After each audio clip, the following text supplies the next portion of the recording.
Salamat sa bagong araw, Lord. Panginoon, maraming salamat sa bagong araw na ito. Maraming salamat sa masarap na tulog. Maraming salamat sa masarap na pahinga. Alam ko po, Panginoon, na ako'y binantayan ninyo at inalagaan ng buong magdamag.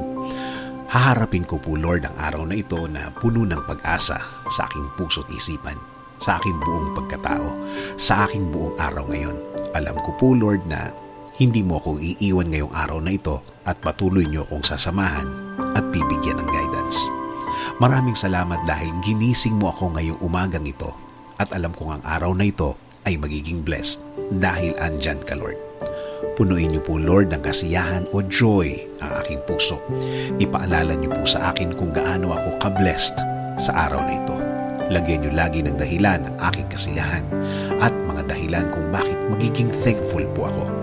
Kapag pumasok na po ang problema sa aking araw ngayon, i-remind niyo po ako ng inyong pagmamahal, ng inyong presensya, ng inyong kabaitan, ng inyong pag-aalaga, na kayo po ay laging andyan para ako'y alalayan.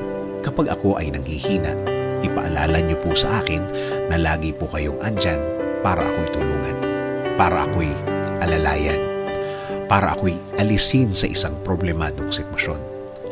Lord, kapag naalala ko ang aking problema, please remind me that you got me, that everything will be okay and fine. Please remind me also of my purpose. Kung bakit ako nasa mundo, kung bakit ako nabuhay, kung bakit ako andito para sa araw-araw, para paglingkuran kayo at mahalin.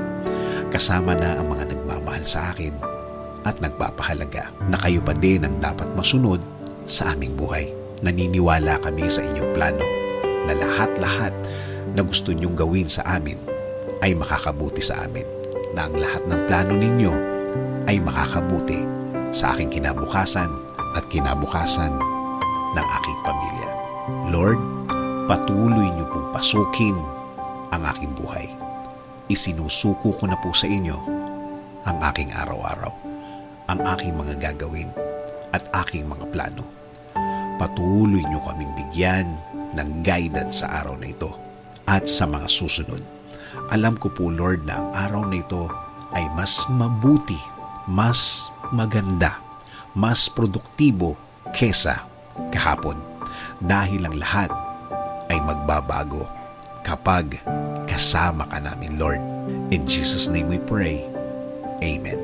Sabi nga sa Lamentations 3:22-23, "The steadfast love of the Lord never ceases. His mercies never come to an end. They are new every morning. Great is your faithfulness."